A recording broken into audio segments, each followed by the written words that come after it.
sur Business 226, la chaîne qui fait la promotion des business et les success stories en Afrique.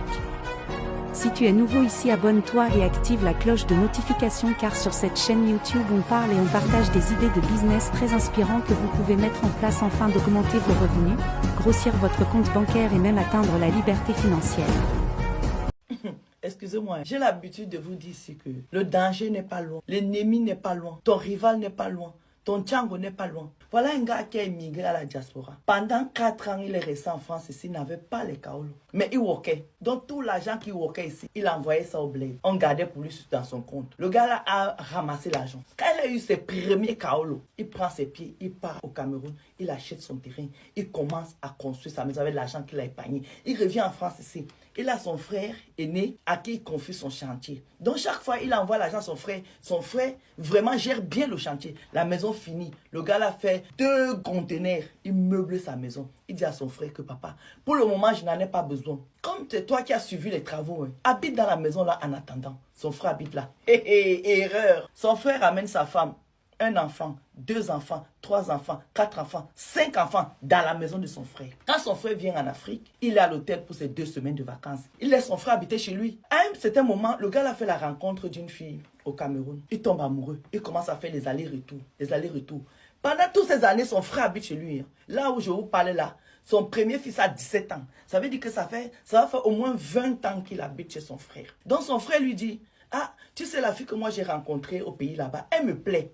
Moi, je vais l'épouser. Son frère lui dit, ah, c'est bien et tout. Il fait ça pour prendre la température. Après quelques mois, après, il dit à son frère que, écoute, moi, j'arrive au Cameroun cet été, je viens doter ma femme. Mais on a un problème. Son frère lui dit, c'est quoi le problème? Il dit à son frère que, ah, comment j'ai conçu ma maison là et que ça fait 20 ans que tu es dedans. Hein. D'ici 1 an, il serait bien que tu libères les lieux parce que quand moi, je vais épouser, je vais doter ma femme. 1 an après, je viens la marier. Et la fille me dit qu'elle ne veut pas immigrer en diaspora, elle veut vivre au Cameroun. Donc, comme moi, j'ai fait beaucoup d'années ici, je vais rentrer au Cameroun parce que j'ai mon projet là-bas. Son frère lui dit que, ok, j'ai compris. Le monsieur se lève ici, il va doter sa femme. Tu sais, quand tu as doté, c'est seulement la dot. Donc, la fille reste en famille. Le gars revient ici, prépare son maillage civil. Il prépare. Il dit à son frère que, est-ce que tu as trouvé où aller? Son frère lui dit que non. Alors que ses frères qui habitent chez lui travaillent. Pendant qu'il était son frère, il a construit une maison en cachette. Il n'a pas dit à son frère. Où lui, il a mis les locataires. Son frère n'est pas au courant. Hein. Son frère lui dit maintenant que moi j'arrive au Cameroun dans 3 mois. Tu n'as pas encore trouvé où habiter. Il y a un problème. C'est qu'on va faire trouver une maison de location. Je vais payer la caution. Et comme ça, tu vas aller habiter là-bas avec ta famille. Jusque-là, il ne dit pas à son frère que pendant que les 20 ans que moi je suis resté chez toi, moi j'ai conçu ma maison, j'ai même mis les locataires. Le monsieur là arrive au Cameroun. Son frère n'a pas bougé d'un iota. Voilà le mariage, il a loué les salles. Vous savez ce qui se passe. Donc il finit par épouser sa femme. Son frère est toujours chez lui avec ses enfants. Il dit à son frère que je fais comment? Me voici, je épouse ma femme va vivre où? Voilà les problèmes qui commencent. Les problèmes qui commencent. Son frère dit que non, moi pendant 20 ans que j'ai vécu ici, le poteau s'était cassé, j'ai refait le poteau, le tuyau c'était comme ça, j'ai refait le tuyau. En fait, il veut faire comprendre à son frère qu'il a habité là 20 ans, mais pendant 20 ans, tout ce qui se gâtait dans la maison lui reparaît, dont la maison aussi lui appartient. Son frère lui dit que pardon. Il dit à son frère que tu as bien entendu. Tu crois que pendant 20 ans que tu n'as pas fait les travaux ici? Moi, je n'ai pas fait les travaux. Son frère lui dit que, mais tu voulais qu'il fasse les travaux, puisque c'est toi qui habites dedans. Ils sont arrivés jusqu'au tribunal. Le gars a pris un avocat, son frère a pris un avocat. Arrivé là-bas, on dit que non, comme ça fait 20 ans qu'il est dans la maison, il ne peut pas partir comme un malpropre. Donc, le premier tribunal dit que le gars doit rester 2 ans avant de sortir. Le gars là, comme il a les bras plus longs que son frère qui est au pays, il a fait opposition. En tout cas, il a demandé encore, il a fait opposition au truc de 2 ans qu'on lui a donné. Il dit à son frère qu'on va aller sûrement devant. Donc, ils sont arrivés maintenant au tribunal de grande intense. Arrivé là-bas, le président du tribunal dit au monsieur qu'on t'a dit de rester 2 ans dans la maison, qu'on t'a donné 20 ans. Tu as refusé. Monsieur, tu as 48 heures pour sortir de la maison. Dès qu'on a signé les papiers de 48 heures là, en 2 jours, c'est les policiers qui sont venus devant la maison.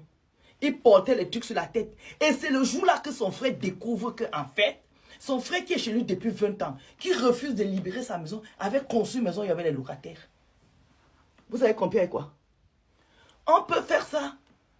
Le conseil que je veux vous donner, si les gens de la diaspora, quand tu as conçu ta maison, comme vous dites, maison de retraite, ne mets jamais quelqu'un dedans. Mets ça en location. Confie ta maison à une agence.